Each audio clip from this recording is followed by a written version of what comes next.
Good afternoon, ladies and gentlemen. Gyle here, and welcome back to something a little bit different. That's right, it's Tourney Day today here at Gylecast. I said I'd have some Tourney action from the weekend's Pro Joe Tourney that kicked off last weekend, so here it is. First of all, Tourney-related news from Speed 2. The next round of his King and Prince of Map tourney goes down on Saturday again, and that's going to be Crimson Feud this time, so if you fancy yourself on that map, fancy your chances, why not sign up on the forum thread? You have until 8 PM GMT, or at least that's when it kicks off, so I think if you're going to sign up, do it well before that. But yeah, so 8 PM GMT +1, that is the start for that. Anyway, today's game, I've got 3 of them for you. They're going to run concurrently, and they're from rounds 2, 3 and 4 of the first portion of the tourney. All of the round 1 games have already been cast by the same caster, and he's a new caster, a guy called Rune Norse, and his channel, his YouTube channel, I believe, is the Nordic RTS Report. I hope I got that right. If you want a link to it because you're lazy, just shout at me and I'll throw one in the description below the video. And I gotta say, I watched 1 or 2, perhaps an emerging talent. He was entertaining and he had a nice lilt to his voice. He was almost like half Nordic, half British, so perhaps that means he's Dutch, I don't know, but you'll probably hate me for saying that. Anyway, that's that side of things done. What is the Pro Joe tourney very quickly? Well, if you're over 1700 in this tourney, you're considered a pro. If you're under that, you're a Joe. They team up, they fight, you get it. It's all very simple, and yeah, a lot of fun. So the first game we've got for you comes from round 2. We're going to go round 2, 3, then 4, and round 2s were conducted on Crossfire Canals. Let's go on over to the game zone and see how these guys are going to get on. All very excited. I haven't done tourney work in ages. Loving me some tourney. There's 25 bucks a piece up for the winners of this one, so very exciting. Looking forward to more tourneys going down this year. Anyway, let's take a look at our teams. First team over here is the Industrious Sandboxers. Couldn't come up with anything more concise, so they went for quite a wordy one. The Joe for this team, the lower rated player, is ManRed, but he's still pretty high for a Joe, sitting on 1500, so we're going to be interested to look at how he manages to conduct himself in these ones. Probably fare better than most of the Joes going into this one. Anyway, he's chosen Fecal Brown, his decision, and he's going Aeon, opening first land and then going second and third air, and his teammate, the pro for the Industrious Sandboxers, to his right on the adjacent slice is V, and he's chosen Seraphim, and he's going Hallyborange Orange, opening first land and second air. So let's take a look at the other team, which is up here, and they're called the Sirs. Much more concise and easy to say, so thank you guys for that. Shio goes first of all. He's our Joe, sitting on 1400, and he's chosen Aeon in combat green, and he is going, well, actually that's Spetsnaz green, isn't it? And he's going Aeon, opening first air. Already seeing a scout plane heading off over to his mirror on the other side. And last but not least, for the Sirs, over here in Pontiff White, we have Calvarox, who has chosen Seraphim, and he's opening first land, second air. So these guys pretty much working in tandem mirror matchup mode here. We've got Seraphim via Seraphim, and then an Aeon via an Aeon at the top. We'll take a look at what Shio has managed to scout with that spy plane. He's caught the crux of what's going on at the top of ManRed's base. Of course, it's very early on. You're talking about 2 minutes 35. Not a great deal to see at this point, but he could potentially scout some engineers, which is what he's hoping to manage. He's got a bomber on the way over there already, and if he can kill off this engineer, he's going to slow up the production on that hydro, which should hopefully hamper ManRed's power exploitation in the region. But in comes the bomber. Here's his chance. Is he going to manage it? Yes, he does. Bombs away. That hits nice and close. Oh my goodness, phenomenal work from Shio. Picks up another 2 engineers directly in the base that were almost sitting up begging for it. Interceptor out now for ManRed. Another engineer goes down. 4 Engies dead. That bomber has definitely paid for himself. Nice work indeed. Was coming around again for another shout on those other 2 Engies, but doesn't manage it. Interceptor successful there in stopping it. Let's take a look at what's going on amongst the other guys over here. We have got lots of inties out for V, but unfortunately they weren't hovering over this way. I might have spoken too soon. In comes the transport with engineers. How quickly can Calvarox get them on the ground? Quickly enough. The transport is going to die. but the engineers are on the ground, and he's setting up shop as we speak. We have got NGs and the ACU belonging to V making their way over to the same slice, so accumulatively that will actually be more build capacity on that slice there for V, who's also won the initial air engagement over there to boot. Things looking pretty good so far. Manred is also hovering directly over the top of Calvarox's base with his own inties, and this is what I like about the mechanics of these kind of tourneys, because it's not a straight up fight. You've got to think you're going to be facing off against a weaker or a stronger player. So do you double team the weaker player and get him out of commission early enough, or do you then go for the pro, try and hamper his expansion, hoping that the Joe isn't going to be so effective at causing you problems in the game? There's lots of different ways you could look at it. Basically, taking a look at people's ratings is going to be a factor as well. That might affect how you play the game. But anyway, Shio moving his ACU out onto the adjacent slice as well. And we've got another drop coming in from Manred. Chariot under pressure there, but he manages to land all 4 units of build capacity that immediately start throwing together some PD. But there are 2 Auroras and a couple of Spirits. The scouts there waiting for him. 2 engineers down, a third to follow.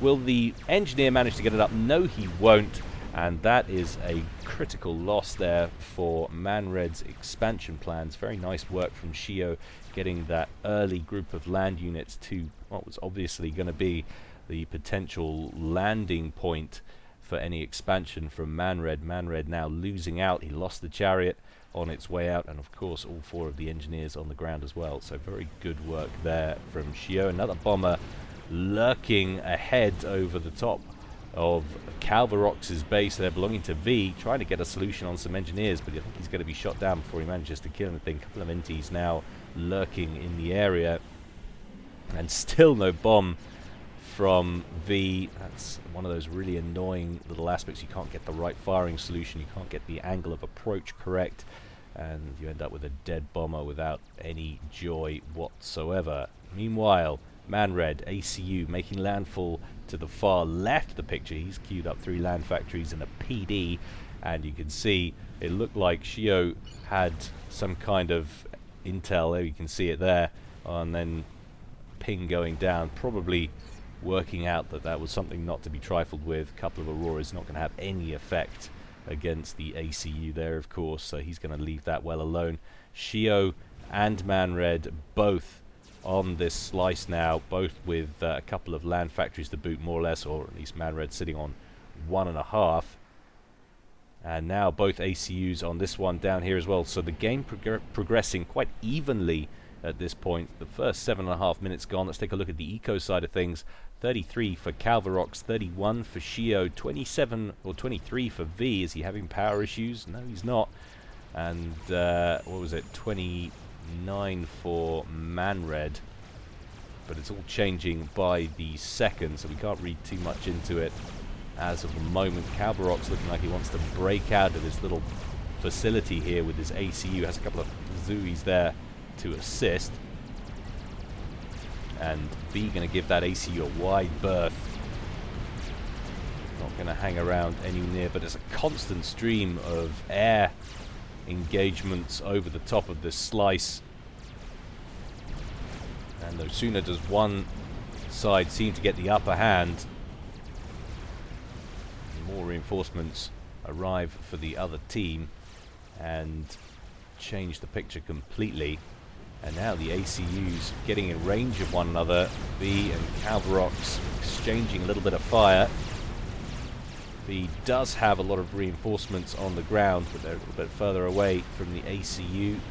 Needs to bring them to bear, and that's exactly what he's doing. Lots of units of PD queued up in the base there for Manred, or at least one more queued up, one already operational, so that's going to give Calvarox a position to fall back to if he's under any serious pressure. Lots of units on the ground. Let's take a look at how things match up with the spam. We've got 8 THAMs on the ground at the moment for Calvarox on that slice. Taking a look at what V's got, it's 25, so significantly more spam coming out from that side of the map. There's not a great deal going on the Joe side of things. Shio is maneuvering his stuff into the center, whereas It looks like Manred's making a little bit more of a play in securing the center of that slice. Calvaroc's forced back towards his base section here. Lots of mass appearing now on the field. Lots of reclaim to be had. Sitting on 6 land facilities there for V. And 1, 2, 3, 4, 5, 6, 7, 8, 9 now for Calvaroc. So potentially, if he can get the eco to sustain it, Calvaroc's with a lot more build power for ground weaponry on this slice. But in terms of map control, things looking pretty good down here for V. He's pretty dominant on him. He's already picking up the mexes as well, and you can see he's now out in the lead on the mass side of things. 35 or 37, Shio tying with him on 35, but fluctuating between the two. Potential incursion here by Manred. Shio throwing down an eruptor in between these 4 land factories here. Manred probably wants to think about getting some furthers in the mix, getting some T1 artillery to help harass these facilities. Lay down a little bit more damage. And V now sitting on 39, 40 mass per tick, so slowly but surely pulling away on the eco side of things. And look at the Zui incursion from V that's now entering Calvaroc's base. If you can take out one of these T2 mexes, that is going to cause so many issues for Calvaroc, who's trying to sustain these factories on the front line down here to give him an advantage. He's slowly but surely creeping up in relative numbers. All 4 of those T1 mexes now dead there for V. And indeed, V is targeting that T2 mex. Down it goes, and that drops him to 17 mass per tick. Calvaroc's bottom of the pile. He's lost the bottom ones down here. This is a phenomenally successful play, and we've also got units coming in from Manred to the pinnacle of Shio's main island, but we have a blaze waiting there for them. Should be able to mop up those auroras without too much difficulty, and things looking much more even on this side of the map. Shio holding his own. Manred doing rather well on eco, though it has to be said. 43 mass per tick, ecoing hard. Suddenly pulls himself into the lead, so things looking equal combatant on the combatant side of things, but eco side of things, definitely the industrious sandboxers are ahead. Calvaroc's throwing an upgrade on his comm.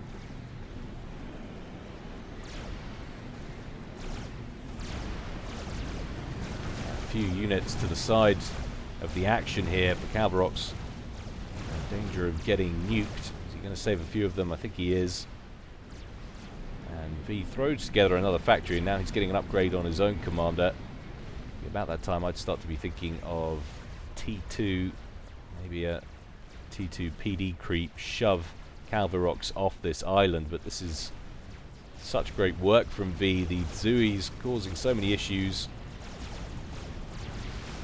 utilizing what really is best about Seraphim, or some of the aspects where they're strongest. Floating Zui spam on a map like Crossfire Canal, definitely a huge advantage. And Shio taking some pot shots at some of the interceptors of V there as they flow over the top of his main slice there. The Ascendant is causing a few problems. Upgrade going on Shio's comm. Manred looking like he's thinking about getting aggressive, and he's got the gun upgrade on that commander. Rate of fire, has he got the range as well? Is it a full-on sniper comm? Let's take a look. That looks pretty large to me. quantum accelerator and the enhanced quantum disruptor, so that is a very dangerous ACU indeed. And Gyle finds his units bottlenecked on the corner of that plateau with nowhere to go. Man-Red quite happy to close down that distance. Looks like they're all going to be destroyed quite comfortably. Meanwhile, down here at the bottom, that was indeed the T2 upgrade on V, who's very wisely thrown together a few units of T2 PD. Calvarox walking in now with some T2 units, some Ilshivas in the mix, but there's so many Zuis and Thams sitting there for V. He's not got enough. And coupled with the fire from the point defense as well, Calvarox is left with no option other than to back up out of danger, and could find himself very much in danger as he now gets swarmed by all of this T1. V sending in his interceptors for cover, doesn't want any gunships or bombers coming in to help fend off the spam, but Calvarox doing great work with that gun upgraded commander, making it work for him. 51 kills so far, and going into the yellow, but still 10,000 odd HP on there. So exciting stuff. Meanwhile, what's going on up here? I think we're going to have to realistically go here. You might wonder why I'm using opposite screens. It's counterintuitive from different sides. It's purely because we get to keep the sound on the less one, and all of the action for the moment seems to be with Calvarox and V. Although, having said that, Gyle throwing together some eruptors to harass Man-Red as he seems to have overextended himself a little. We get a little standoff developing here potentially, but Calvarox going into the red there as he's taking some long-range PD fire. Zuis, though, coming in to try and stall this PD creep from V. A couple of Ilshivas in the mix as well. Trouble is, they kill one, and advancing is incredibly difficult because of this huge bank of point defense behind it. And Red blapping away at those blazes. Gyle taking a long old time to get an Oblivion turret together. Must be well out of mass, and now Man-Red assaulting the position as he goes. Calvarox coming in on the left-hand side for another charge. Nice rank of veterancy, though, gets him well back up into the yellow. 6,300 HP on that ACU, and down goes Gyle's Oblivion turret. That was perhaps a little ambitious. Maybe try and get another one further back. You can see he's already got one operational, but Plateau there disrupting the firing arc, getting in the way. What's going on over here? Meanwhile, a large congregation of forces in the center for Man-Red. Absolutely no attempt to get involved in the Navy on this one. They're all sticking with amphibious units for the moment to assault the different outposts of their opponents. Sui's coming in for V, working on thinning out engineers who are just trying to get a little bit of reclaim in for their boss. But Man-Red ecoing very hard indeed. 64 for him, and 64 for a moment there from V as well, but either way they are well ahead of the Sirs in this one. Not looking good at all as we approach 20 minutes. Calvarox coming back in again, trying to kill off a few more units, maybe get a few more ranks of veterancy in there, but needs to be so careful because there's so much damage coming off that point defense as he got himself stuck down into the red, below 1,000 HP. It's going to be really close. Boom! Down he goes, just inside the 20-minute mark. And the Sirs lose their pro in this one, leaving Gyle by himself. Man-Red Taking a little bit of eruptor fire here. Still with 7,000 HP on the clock, but in comes Shio. I think he's bored of living, doesn't fancy the prospect of trying to fend off attacks from both of these guys. Is going in, maybe trying to grab an ACU kill and get that extra point for his team, but alas, it wasn't to be. Too many blazes in the mix, as well as Manrid's ACU kills off the commander before he can manage it. So yeah, that's game 2 there between the Industrious Sandboxers and the Sirs. That's a win for the Industrious Sandboxers, who go 2-0 in fact, because they won in their very first game as well. Very nicely done for them. So as we boot up the next game, that's great. We get the intro going and everything. That's all nice to see. Everything here operating as it should here at Gylecast. Fantastic. Maybe I'll shove a commercial over that bit for all you people that don't use Adblock. All 2 of you. But game 2 takes place on Serenity Desert, and that is going to be between the Clueless and the Sirs. We get to see the Sirs in action once again. Little imperfections in the cast creeping in all over the place, but here we go, Serenity Desert. And I gotta say, I don't think I've ever casted a game on this map at all.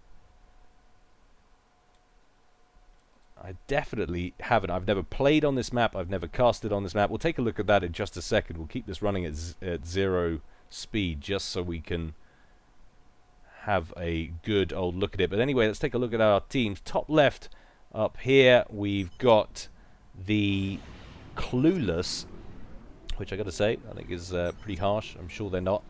And that it consists of Pascal P, and he is their pro, sitting on 1800, and he's gone Seraphim in mellow yellow, opening first land, and his teammate to his right here, Hickstery, in baby blue, who's gone Cyber, and it's his decision, and opened first land as well. And Hickstery's on 1500, so not a huge discrepancy there as well. And then of course we've just seen them in action, losing out. See if they can recover. We've got Shio in Spetsnaz green and Calvarox in Pontiff white. Shio sticking with his Aeon, going first land, second air in this one, and Calvarox changing up to a bit of Cybran action. Obviously no water on this map, so he's not going to be getting that benefit sticking with Seraphim. Decides to change it up. Let's take a look at the map though. So you've got a couple of ravines here that you can run through, a couple of bottlenecks. You've got Reclaim sitting in between the middle channel of those two. Decent amount of mass points dotted around for such a small map, but you've got very little mass at all. What is it? They've got two core mass, and that's it. So 2 core mass, so don't expect an explosive start to this one.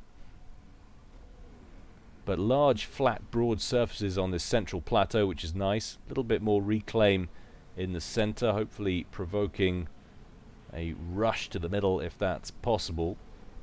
A flower plateau, which already has some wall sections queued up there from Shio, who wants to get up there first and wall them off. It needs to be quick. There's already a couple of moles belonging to Hickstery bearing down on that position. But a couple of mass points to be had up there at the top as well, and also patches of trees kicking around. But of course trees don't yield a huge amount of Reclaim, but there are actually rocks submerged beneath the tree line there. You can just about see them. So there is mass to be had in the form of Reclaim. Certainly an interesting 2v2 map. I haven't seen this one. I don't know, has this been modded? It doesn't say it's a version 2. I mean, it instinctively looks like a 1v1 map on the face of it. And I'm pretty sure it looks like a 10 by 10 as well. So maybe it has always been a 2v2 in kind. So Air Factory in play for Pascal, who's under air attack and loses an engineer there to Calvarox's bomber. Working on another land factory. It will slow production a little bit, but still 2 NGs working on that. But he now has an interceptor out. Will he manage to keep this other engineer alive? No, he won't. 2 engineer kills. Of course, they weren't on any expansion mission. And that land factory does finish promptly, so no great slowing up of development there for Pascal. Calvarox not causing any major difficulties for him. Dams rolling out from Pascal, and the mole sees the danger, and Calvarox decides to move that mantis away. You can really notice the benefit of an early land scout.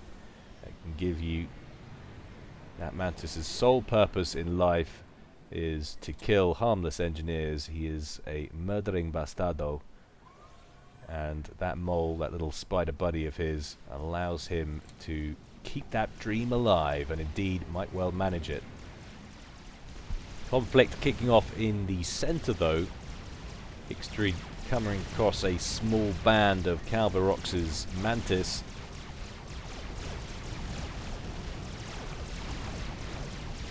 On the lookout for more NGs as well, no doubt, but no joy there at all.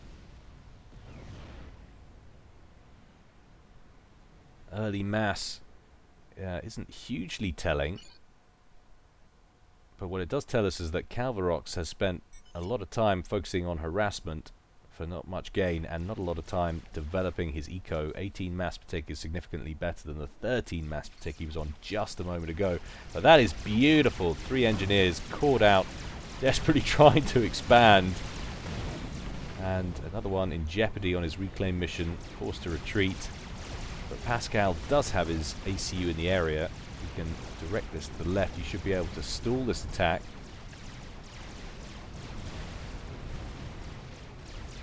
Or has Calvarox got the run-by timing just right? Those Thams east of it cause a problem. It's a lot of build capacity that Pascal has got already. See it spam that land factory together. There is a T2 mechs back here, but with only 4 mantis left, he's not going to be able to take that down. I shouldn't imagine. Indeed, the run-by continues, looking for some kind of vulnerable target. His best bet is going to be the remaining engineers in the base there for Pascal and Hickstry. Bomber out for Shio, who wasn't successful at securing that top plateau. That has gone to Hickstry, who already has PD in place and a land factory on the way. Pretty even numbers of forces on the ground, maybe a few more in favor of Shio. Of course, has the ranged advantage on those Auroras. That bomber with 8 kills to its name finally gets shot down by a newly constructed anti-air turret.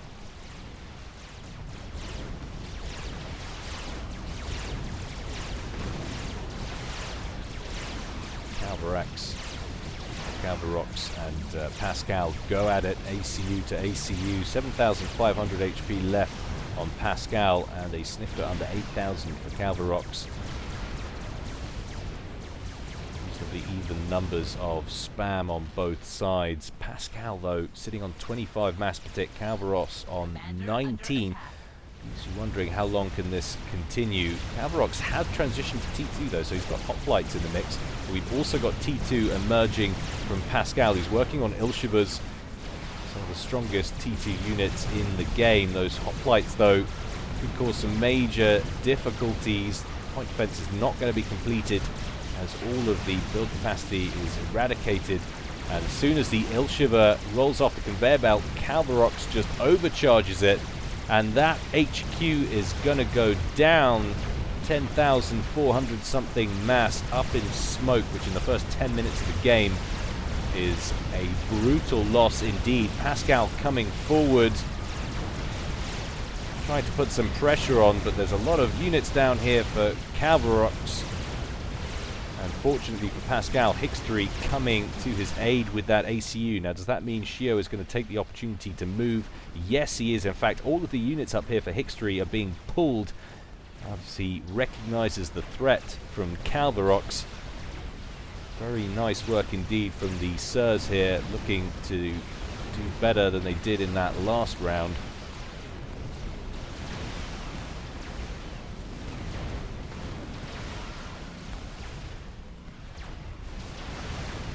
T2 mechs there would be a nice snag. He's just going to, looks like he's going to carry on pushing on. Energy storage would be pretty critical grab as well. Take away the ability of Pascal to overcharge. And was that autogun not finished? It wasn't. So having said the autogun was in play there, it was never actually completed. And that could potentially have been something that might have helped him hold on to that northern plateau. But as a result, that is now lost. Nice grab there for Shio, really making this attacks from Calvarox work for him. X3's ACU still confined to this corner, can't bring it back over in case his teammate gets overrun.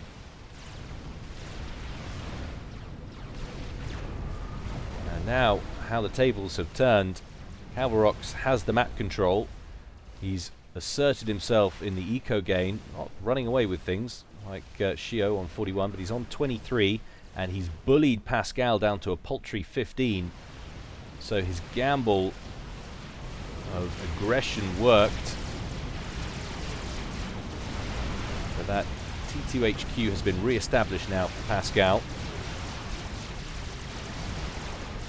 Shiver up front gets into the mix. The Mantis take it down while the Hoplites focus on the land factory. Lots of build capacity into repairing it. So he's tanking, or sort of tanking the damage for the moment. If he can finish off these Hoplites and hold on to it, that could be key. And he manages to do just that. If he lost another 10,000, or not 10,000, 1,000, sorry, mass, that would have been absolutely brutal, and I would have said unrecoverable. But as such, it's still in play and being repaired. And Hickstry manages to help shoo those units away, but look out, large force from Shio coming in from the northeast. There are a few auto guns operational. The fervors really need to focus them down before the Auroras continue to press. They managed to get one of them out of commission, but another one still operational, and now with all of these Hoplites as well, they should be able to contain that push.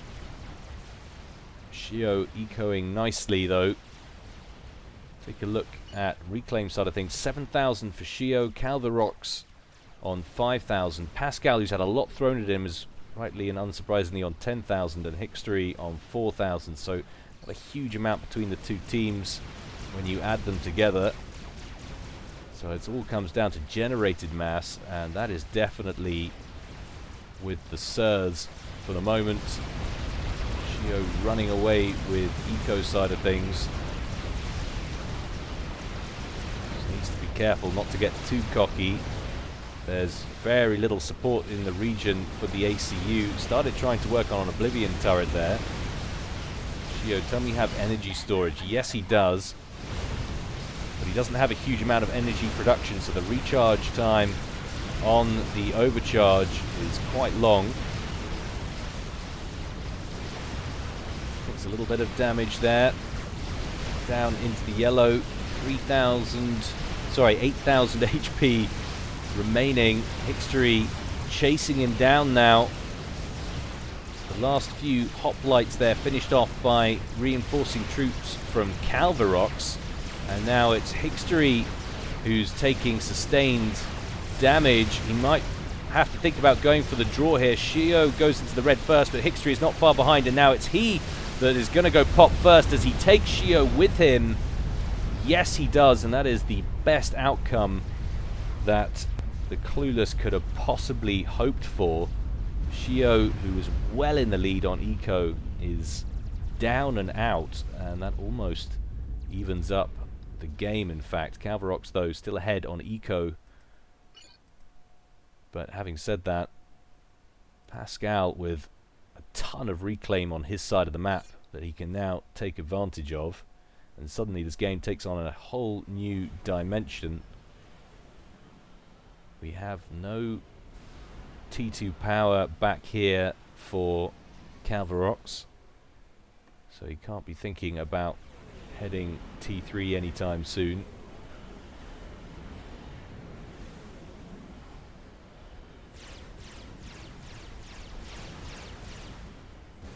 Pascal's ACU breaking out of his base now with some Ilshivas in tow. Certainly he'd like to neutralize all of these T1 mexes.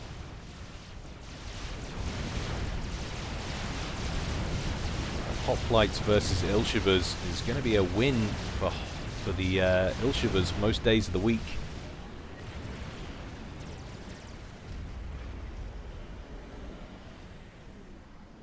"17 minutes gone in this one so far. Ping going down on the map for what is only a mole. But perhaps Hickstery a little concerned about what that could potentially be. Both of these guys hoovering up their old teammates' bases. Take a look at the reclaim side of things. 18,700 for Pascal. Calvarox on 11,000, so massive differential, and you can already see the difference that was making to the ecos. Massive jump there for Pascal, up to 39, narrowing the gap considerably, but Calvarox also on 43. And now it all goes very quiet indeed. TMDs being erected by Pascal. Getting to that stage in the game where you're a little bit worried about it. Well, having said that there's no T2 power anywhere, and he would want to expand to T3 but was going to be unable to, I'll just be quiet now, because there it is. T3 Land Factory HQ for Calvarox, and Loyalists already emerging onto the field. No T3 upgrade as yet for Pascal, and he's also thinking along similar lines to me. Wants to get that T2 power established first. It's definitely where Calvarox wants to be in the T3 game. Hoplites not going to cut the mustard. Hoplites and Rhinos against the Ilshivas. He's going to want to get to Loyalists and Bricks, where he can have a unit advantage over the slightly less efficient, combat efficient ground forces of the Seraphim. The Othams, the siege tanks just don't pack the punch that the Bricks do, don't have the tank.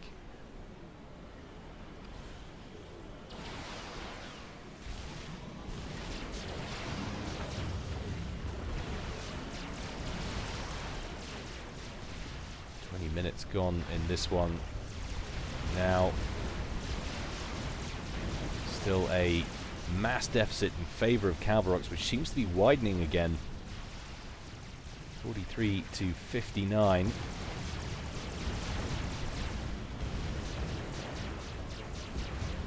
That'd be down to a power issue at all. Well, he seems to have got that T2 P-Gen online. There it is. And Pascal actually getting an upgrade on his commander. Calvarox looking to get a run by here. He's got 2 Loyalists in the mix, and the rest are Mantis.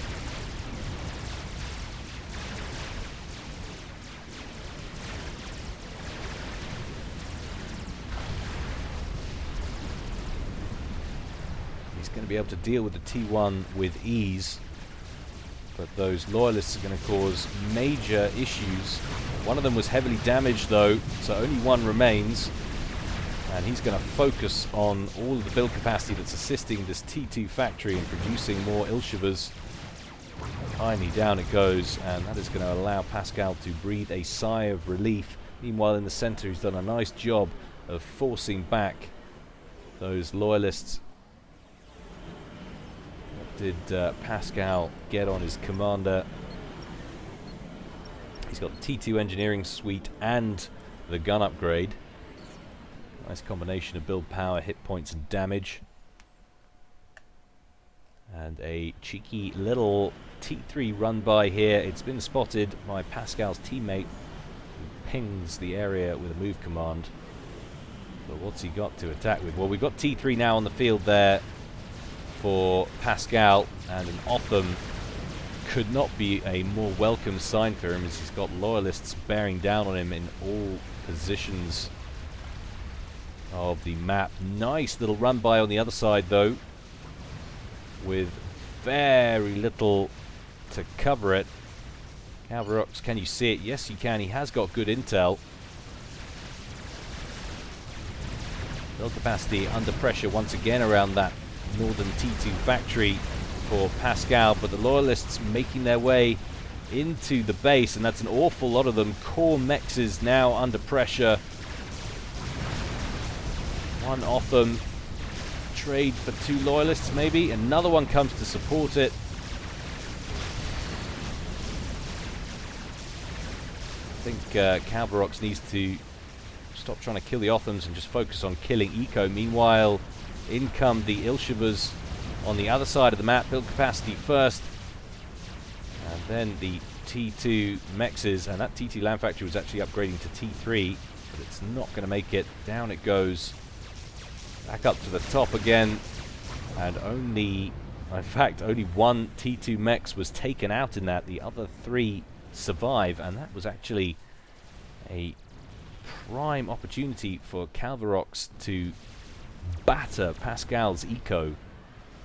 An astonishingly slow, gradual push down the center has worked wonders for Pascal, who's now knocking on the door. There are, however, 3 bricks waiting for him. Build capacity frantically building autoguns as quickly as possible. There's so many Ilshivas, they move so quickly. Down go all of the build capacity at the front, and if they could kill off that T3 HQ, there's certainly a lot of them.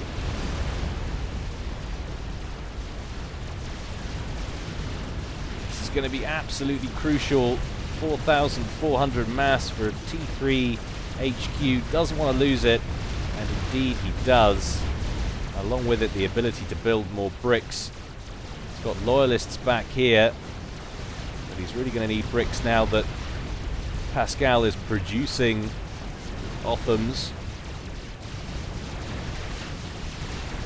ECU in the mix. There, 5,000 HP, but he's got enough to help finish that off. There are still these dotted around T1 mexes, but they're all pretty much T1. There's one T2 there, and one down here. But that was very painful indeed for Calvarox, who's way ahead on eco, but well behind on map control and now production power, and is trying to throw together another T3 HQ as fast as he possibly can. 14% on that and climbing. Has he got enough left in that base to fend off the next inevitable attack? If I was Pascal, I'd be wanting to press this advantage as quickly as possible. It looks like that's what he's trying to do. Otham's massing now at the next rally point down here in the ravine.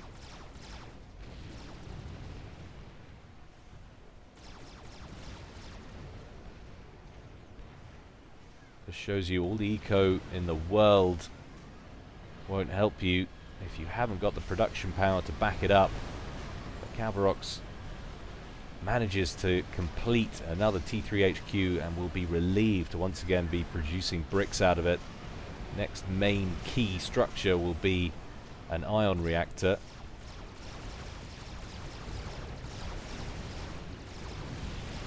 And this really is a dramatic turnaround now as we approach half an hour into this game. You think where we were 15 minutes ago, it was all the Sirs, they were all up here in their fecal matter,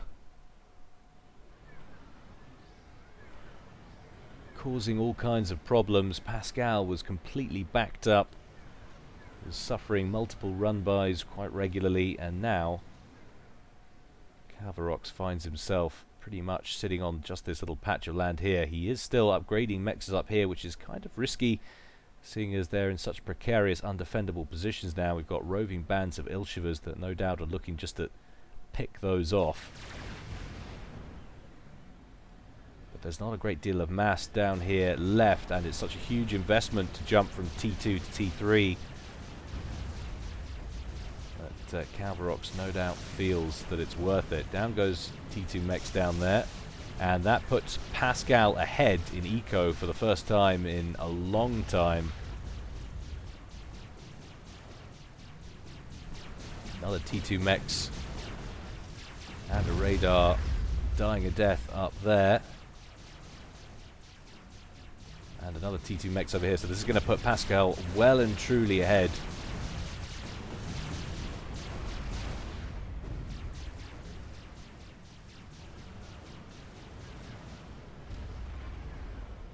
Love it when you say things like that and then the mass counter just doesn't change to where you expect it to, but it's still pretty even as it happens.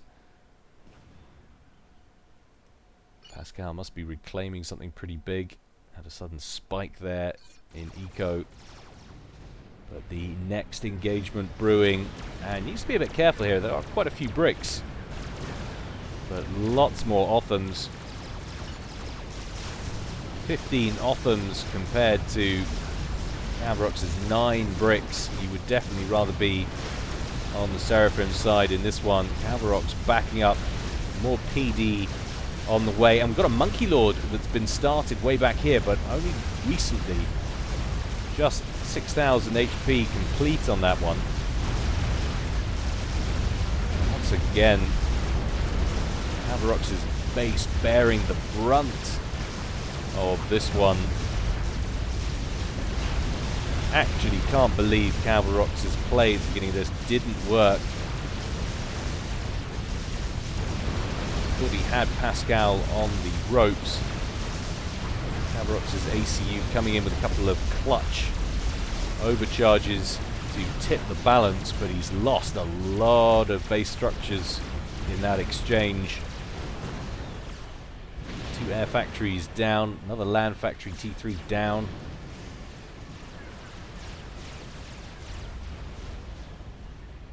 I'm actually surprised that Pascal got so embroiled in that fighting the bricks. He should have been running down here to kill that ion reactor. Having said that, does he have vision on it? Yes, he does, but he may only have got that in the last portions of the exchange. You kill that ion reactor, and that is major power issues for Calvarox. He'd be basically sustaining his entire eco on just that one T2 and a handful of T1s.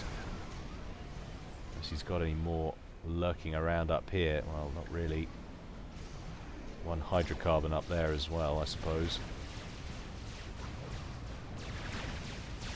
Loyalist breakout at the top. Going to cause some problems for some Ilshivers initially, but then Othams come in from the west.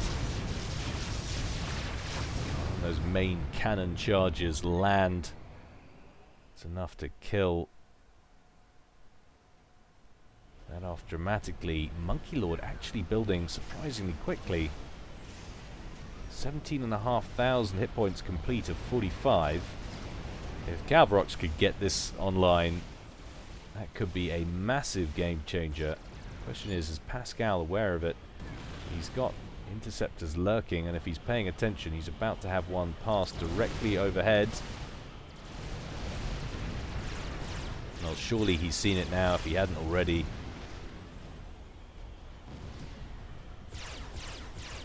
And that means you need to step on the accelerator and either end this game or at least cripple his eco so badly that that Monkey Lord stands no chance. He's actually in the mix now with his ACU, looking very dangerous with 20,500 HP at full health. He's only got a snifter under that. And he's got the nano repair system online as well. So let's take a look at the regen. 85 hit points a second flying back onto that ACU. And this is the death blow coming in now from Pascal. Needs to be a little bit wary of these bricks. Focusing all of the firepower onto him. Down to yellow he goes. 15,000 HP. We'll want to overcharge these as soon as possible.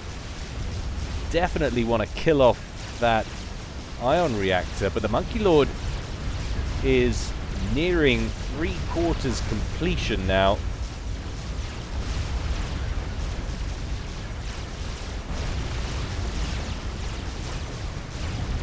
Crucially, he's taken out the T3 HQ once again, and there goes the ion reactor. What has that done to Calvarox's power? Well, it's completely destroyed it. He's running on reserves now, which will run out very quickly indeed. No overcharge as well for Calvarox, limiting his ability to stifle this attack, and that is going to represent the end of the game. Pascal taking a little bit of fire, but an overcharge in kills one of the bricks, another one down, and there goes Calvarox's ACU. Phenomenal play there from the Clueless, proving that their namesake was poorly judged. Definitely not Clueless. Fantastic comeback on that one. Cover your ears, ladies and gentlemen, as we go back to the horrendously noisy intro. There it is. I'll try and stick a commercial over that. I'll figure out something for tournaments there to set that up. If I set it to remember the last playback position, it will just run out of time. But anyway, so there we go. That was game 2, and rather unfortunately for the Sirs, they lose their second game of the afternoon. Game 3 will take place between the Industrious Sandboxes, or Boxers, and the Clueless. So we get to see one of each of them, and it's all going to go down on Lost Paradise. Let's take a look at what's going to happen here. Lost Paradise 3, very large map. Pretty sure it's a 20k one, this one. So expect lots of drawn out fireworks, but yeah, that's painful. So 2 losses for the Sirs that we've covered so far. We'll take a look at the end what their score was from the first round. If you're planning to watch the casts from Rune Norse, you don't want any spoilers, then I would recommend at the end of this cast, before I show the table, maybe just end the cast and then come back and watch the end commercial, because it gives me more money if you don't run ad block.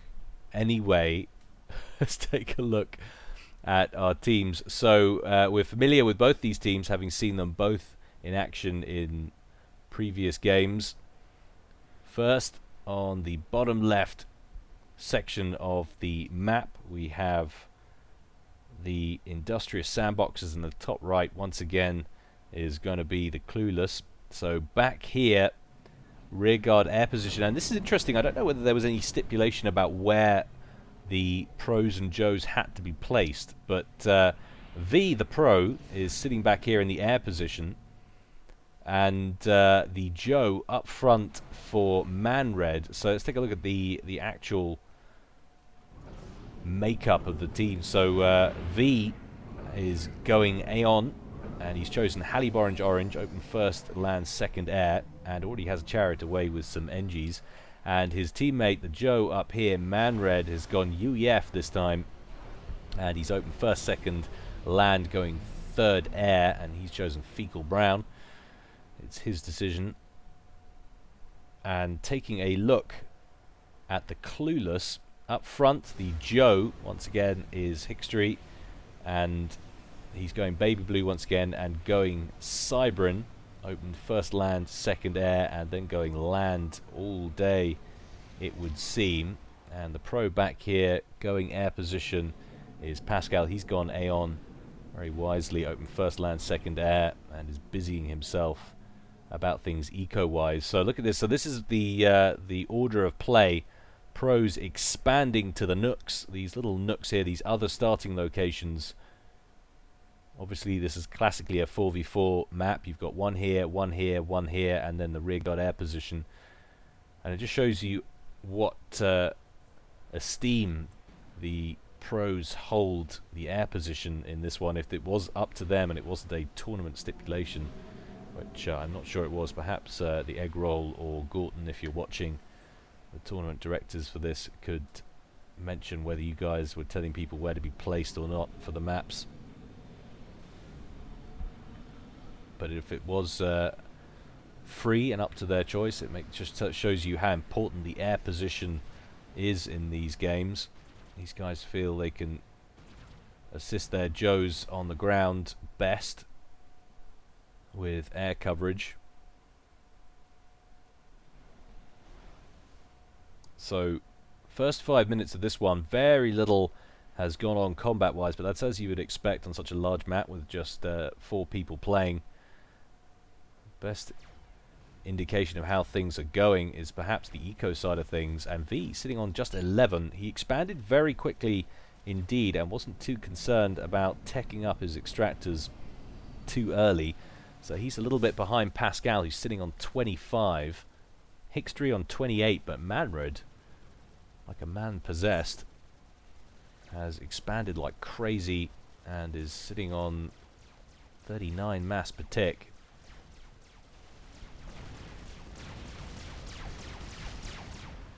Few mech marines coming in now, managed to pick up a radar and a mantis.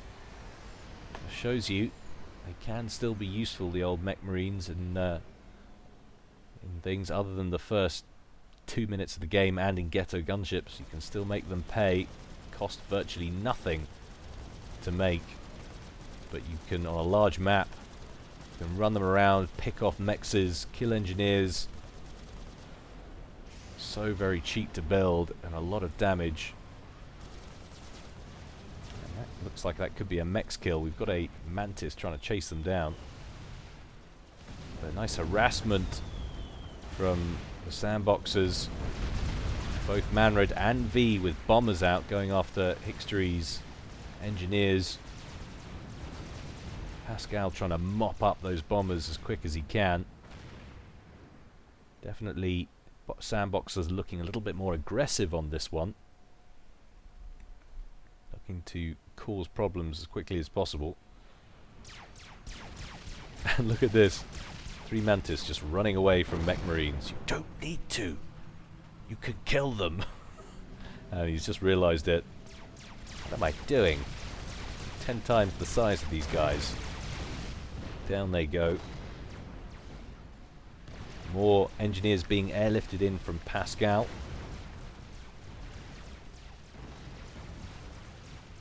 And V is going to take the central plateaus, and these can be quite vital areas on Lost Paradise. Stick flak, stick T3 anti-air, stick artillery up there in fact. T2 static artillery can cause great problems on positions down there if you can keep it. Get a shield gen up there. So V is going to be successful in grabbing both of those.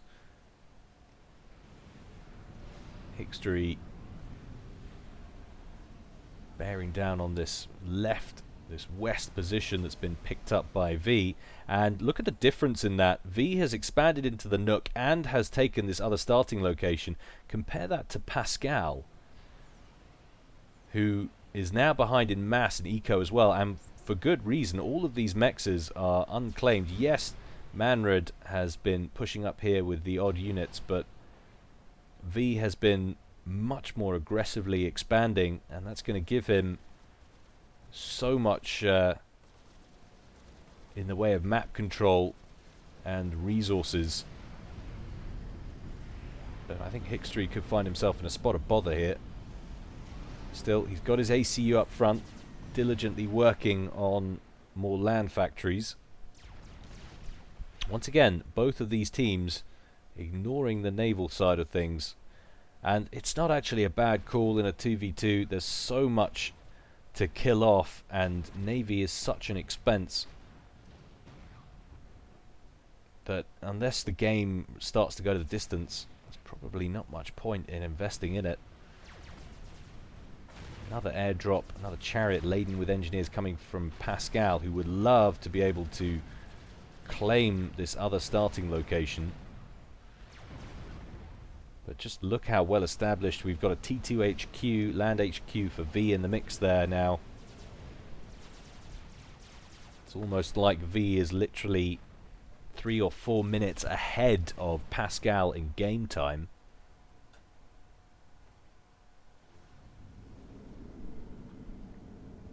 Another air factory on the way for him. And Pascal actually running bottom on score. Things definitely not looking great so far for the Clueless. And what's going on here? A Aurora drop from V. One lone chariot. And that's coming back pure mass point assassination on the cards there.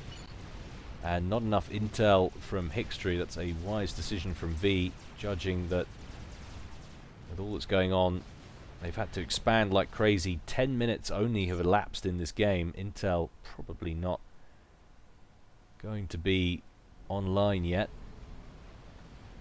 And now, free reign potentially on, well, 1, 2, 3, 4, 5 mexes, one of which is T2.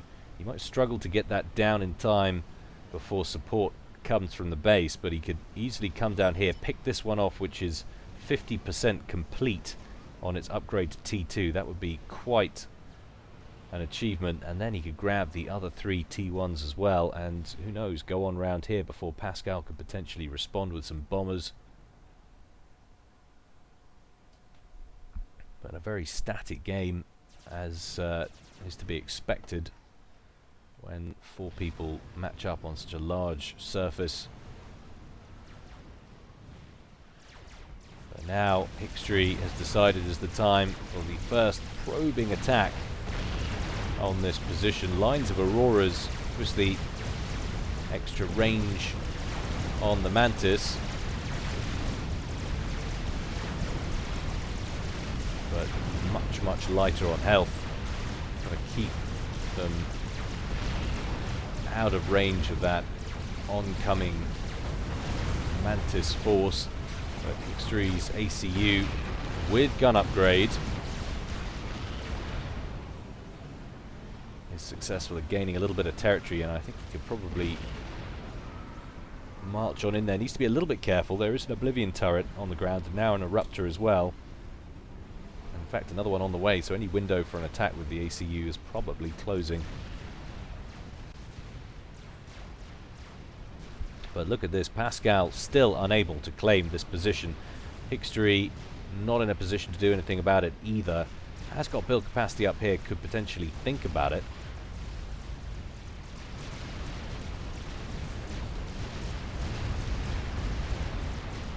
But Pillars just rolling on up from Manrid and now threatening all of these outlying mexes.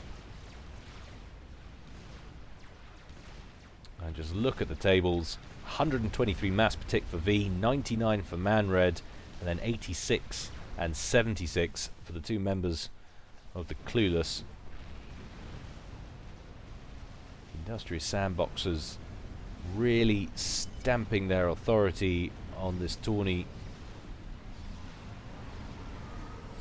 12 minutes gone, but huge advantage in the Sandboxers' pocket.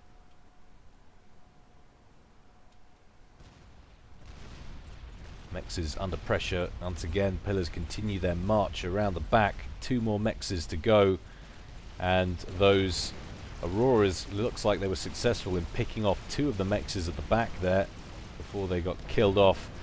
Jesters brought in from Hickstry, but 1 Seeker should be able to deal with them, and a tactical missile launcher is on the way as well. Attack pings going down, presumably from Pascal. Unless that was Hickstry just reminding or alerting his teammate to the danger, but that does complete.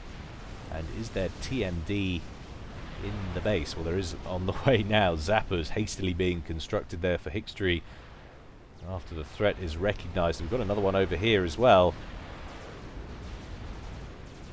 So those plateaus there showing just how dangerous they can be.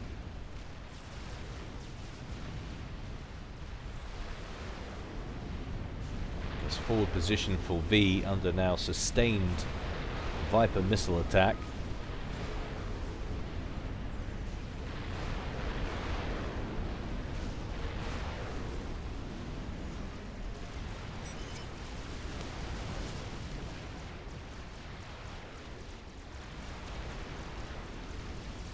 History now working on this other starting location because Manred has actually managed to get in here with a few engineers and pick up a couple of T1 mexes.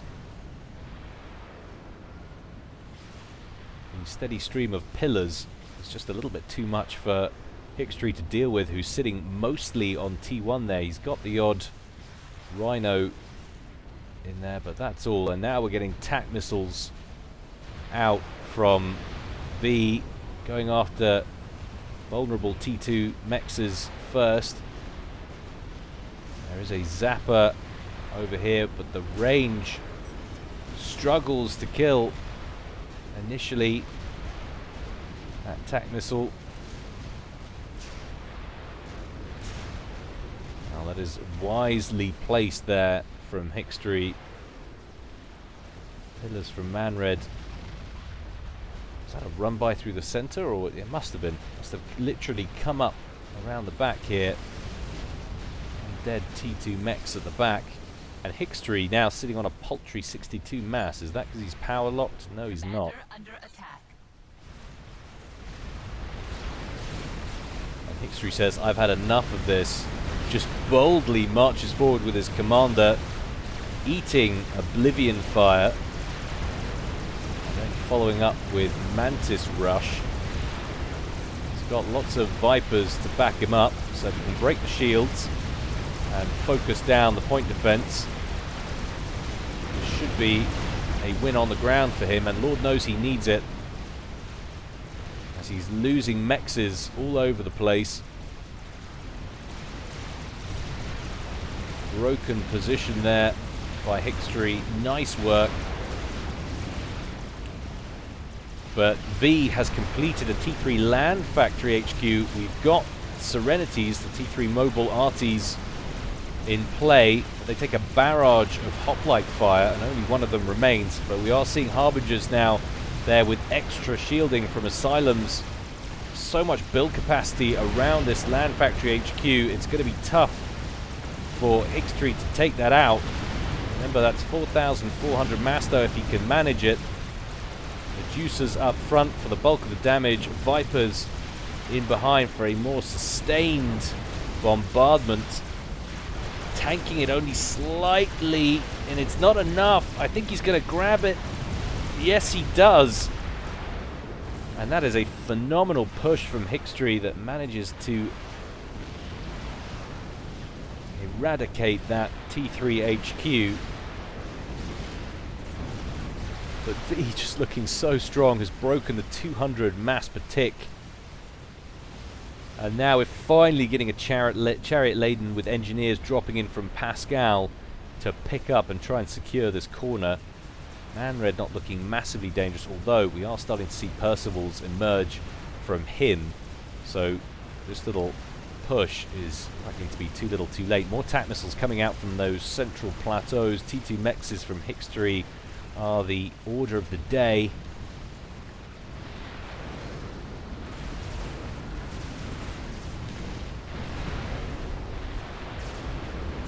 It's producing Oblivion turrets, but those Vipers, so numerous are they, he's unlikely to be allowed to keep them.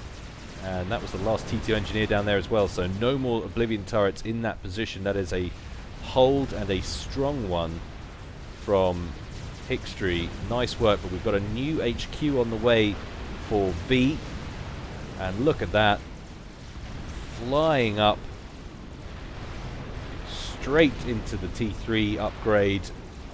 And that's already at 10%. That's going to be complete in no time, which means we're going to see yet more Harbingers on the field. And really, V only needed a handful more Harbs there to stall that attack. And he's going to have enough time, I think, to pump that out. He's certainly going to have the eco. 200 mass per tick. Pascal looking healthy though on 211, but Manred on 218, 224 now. And Spearhead T3 mobile missile launchers. Very underused unit. Dish out so much damage. You can get them into position. Strap bombers coming in from Pascal. Going after the mexes of Manred. 3 dead ones in a line. And now he's moving on to V. And I tell you what, more than mexes, kill all the build capacity around this T3 factory. That would help out the most. But he's got an ASF on his tail from V, and I don't think he's got a chance to do much else. Ah, why not? Grab another T2 mex. What a phenomenally successful bombing run that was from Pascal. Lovely to see. And it's a shame for Pascal. He's only just asserting himself on this side of the map now, but with T3 units bearing down on him and virtually no T3 presence in the area. Well, he's got a T3 land HQ now pumping out Harbingers, but Harbingers as well versus the Percival, not statistically a great match. So you want to have more of them, and unfortunately he doesn't. Manred with the advantage on that side. And 2 Harbingers now threatening to wreck this force from Hickstery. As long as he doesn't keep them standing still, V needs to keep them on the move. He can handle that Mantis fire, but doesn't want to be eating unnecessary Viper missiles. And Hickstery forced to back up, and he was in fact trying to establish a base of his own up there, which is always difficult, but 4 Percys just sitting there causing problems for reinforcements heading that way. And now Hickstery looks outgunned and outmanned. Actually, not really outmanned, but definitely outgunned. Harbingers strolling into this forward position. Hickstery needs to be quick and deadly with his overcharge if he's got any chance of holding onto this position. But wow, a few shots and down he goes. Hickstery eliminated after 22.5 minutes. And now it's just Pascal that remains. Phenomenally confident play here from the Sandboxers. And now Manred walking up to the front gate.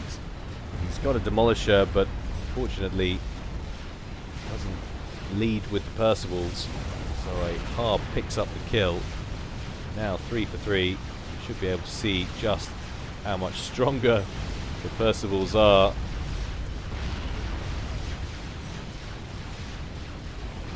So very, very strong indeed.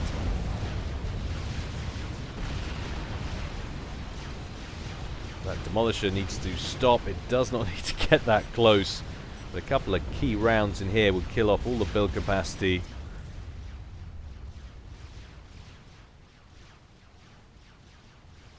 Hickstery chatting away.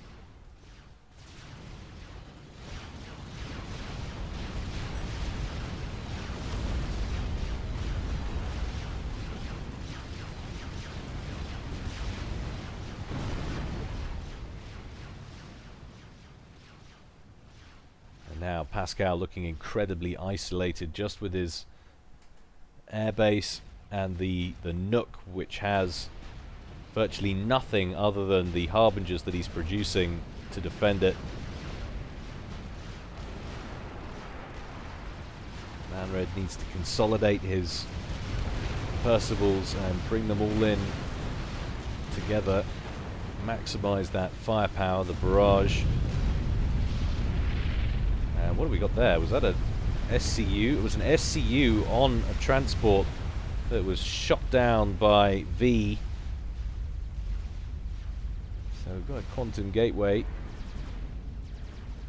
No, we don't. What on earth was that? That was a support commander going pop. Someone explain to me on a frickin' postcard what the hell just happened. That must have obviously been one over here, surely. Must have been V or Manred Pascal quits out, knows he's done for. But yeah, there must be a quantum gateway or something around here. Yeah, there it is. So Manred was trying to sneak a support commander up that side of the map, and alas, poor Yorick. Not Yorick, he's in another team. But it didn't work out too well for him. Well, there you have it, guys. Very nicely played by the Industrious Sandboxers. Commiserations for the Clueless, played phenomenally against the Sirs in the previous game. But Sandboxers looking incredibly strong in this one. I think it helps that their Joe Manred is literally, yeah, he's the similar kind of rating to Hickstry, but he's playing phenomenally well.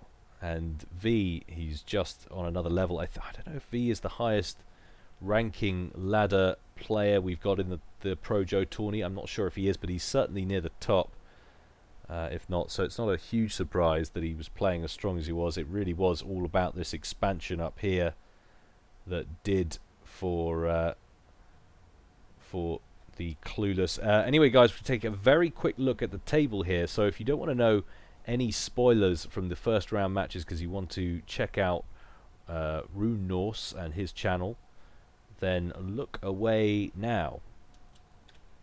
So there we have it, the table. You can see round one all went down on Plateau Small, and the way it's actually labelled here, the pros represent the teams.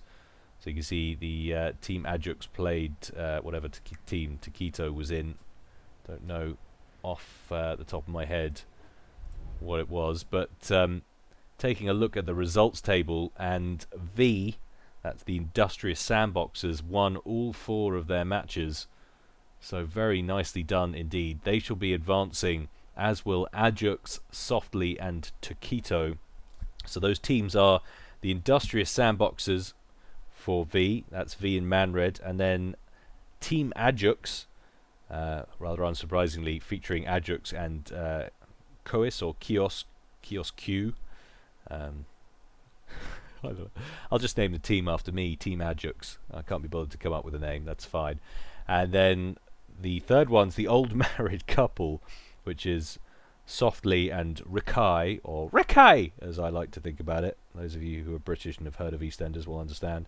And last but not least, Taquito's team is the Retarded Snipers, and that's Taquito and Exotic Retard. Very PC that team is. It's like the worst idea ever, the Retarded Snipers. That's not a good picture at all. But unfortunately, these 4 then don't go through. So the Clueless there came in just 5th. You can see that both won 2, lost 2, but the difference was on points difference. And so ACUs there, ACU kills and survivals really making a difference on that one. Calvarox's team there coming in 2nd, the Sirs. Alas, poor Yorick and 7th Wonder. These 2 teams weren't casted today. They didn't make it through either. 7th Wonder's team, unfortunately, losing all their matches. But there you go, guys. So it's pretty interesting. We've got more tourney action going down this weekend, and hopefully I hope to cast the final, maybe some semi-final stuff or quarter-final stuff, or however many rounds they do, I'm not sure, next week. But we shall see how it goes. As always, more to come from me in the future. But in the meantime, guys, stay well and stay safe. This is Gyle, signing out.